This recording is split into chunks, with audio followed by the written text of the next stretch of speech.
Baik, bismillahirrahmanirrahim. Assalamualaikum warahmatullahi wabarakatuh. Ketemu lagi dengan saya, Denny Effendi, SPD MPD, pada mata kuliah PDGK 4501 PKP, Pemantapan Kemampuan Profesional, yang pada sesi kelima ini saya akan mempertegas pada penyusunan bab 3, di mana saya akan lebih fokuskan pada hal-hal yang harus dipersiapkan sebelum melaksanakan penelitian dan hal-hal yang harus diambil pada saat penelitian.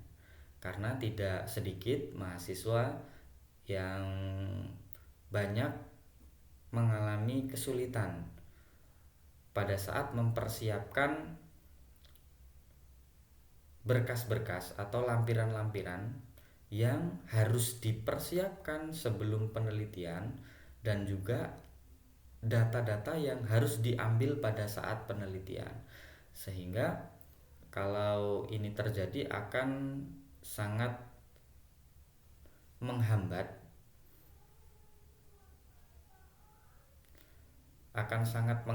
mahasiswa, sehingga akan mengganggu jalannya penelitian.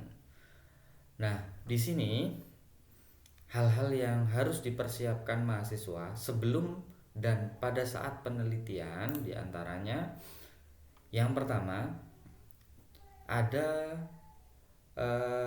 format perencanaan perbaikan pembelajaran. Ya, format perencanaan perbaikan pembelajaran. Yang kedua, surat pernyataan kesediaan supervisor 2. Yang ketiga, silabus pembelajaran. Yang keempat, RPP prasiklus. Yang kelima, kisi-kisi soal prasiklus. Yang keenam, lembar soal dan kunci jawaban prasiklus. Nah, ini biasanya diambil sebelum melaksanakan penelitian. Jadi di awal. Selanjutnya, pada saat sebelum melakukan penelitian, ini ada lampiran yang ketujuh, yaitu RPP siklus 1. Nah, jadi harus sudah dipersiapkan RPP siklus 1, kemudian kisi-kisi soal siklus 1, lembar soal dan kunci jawaban siklus 1, dan skenario perbaikan pembelajaran siklus 1, lembar observasi siklus 1, lembar refleksi siklus 1, dan alat penilaian simulasi PKP siklus 1, lalu foto kegiatan pembelajaran siklus 1. Nah, jadi dari yang disampaikan ini, mahasiswa harus dipersiapkan ketika memang itu adalah bagian yang harus dipersiapkan sebelum melaksanakan penelitian, atau harus diadakan, harus dicari datanya pada saat melaksanakan penelitian gitu. Nah, selanjutnya setelah kegiatan siklus 1, kita ke siklus yang kedua, yaitu RPP siklus 2, kisi-kisi siklus 2, kisi-kisi soal ya. Kemudian lembar soal dan kunci jawaban siklus 2. Selanjutnya, skenario perbaikan pembelajaran siklus 2, lembar observasi siklus 2, lembar refleksi siklus kedua, alat penilaian simulasi siklus 2, dan foto kegiatan pembelajaran di siklus kedua.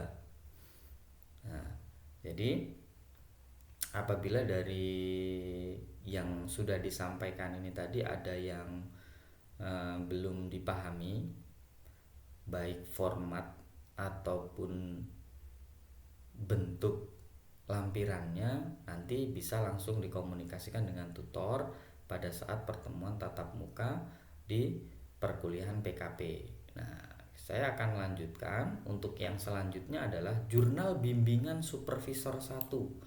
Nah, ini harusnya sudah ada sejak awal. Jurnal bimbingan supervisor 2. Ini pun juga harusnya sudah dari awal sudah ada. Dan link video perbaikan pembelajaran siklus 1 dan siklus 2. Nah, jadi pada saat melaksanakan perbaikan pembelajaran baik di siklus 1 dan siklus 2 itu ada dokumentasi dalam bentuk video. Ini disarankan ya. Jadi ada dokumentasi perbaikan dalam bentuk video itu di siklus 1 dan siklus 2. Apakah videonya harus full dari awal sampai akhir? Bisa full atau bisa berbentuk potongan-potongan yang itu bentuk ukurannya 5-10 menit, di mana dalam potongan-potongan itu sudah menggambarkan kegiatan dari kegiatan awal, inti, hingga penutup. Tentunya sudah menggambarkan dari perlakuan ya, perlakuan atau treatment yang diberikan pada saat perbaikan pembelajaran. Andaikan perbaikan pembelajaran menggunakan metode, maka penerapan metode itu harus ada dalam video pembelajaran itu. Andaikan menggunakan media, berarti media yang digunakan itu juga harus muncul dalam video pembelajaran itu. Nah, ini. Terus yang selanjutnya adalah hasil belajar siklus 1. Kemudian hasil aktivitas siswa siklus 1. Nah, ini aktivitas ini adalah pengamatan. Ini data kualitatif ya. Jadi aktivitas belajar siswa selama pembelajaran siklus 1 seperti apa. Nah, begitu juga selanjutnya adalah hasil belajar siklus 2 dan hasil aktivitas belajar siklus 2. Nah, jadi ini saya rasa menjadi hal yang saya pertimbangkan untuk perlu disampaikan gitu. Karena tidak jarang mahasiswa yang menyusun laporan PKP ini terkendala dengan apa yang mau disiapkan dan apa yang nantinya akan mau dicari begitu pada saat melaksanakan penelitian, sehingga karena kebingungan tersebut sangat menghambat jalannya proses penelitian tindakan kelas, sehingga mahasiswa harus mondar-mandir dan itu menjadi hal yang kurang efektif. Nah, baik, jadi ini tadi hal-hal yang perlu dipersiapkan dan hal-hal yang perlu didapatkan pada saat proses penelitian pembelajaran yang dilakukan di kelas. Nah, mudah-mudahan bisa membantu pada saat persiapan dan pelaksanaan perbaikan pembelajaran di kelas.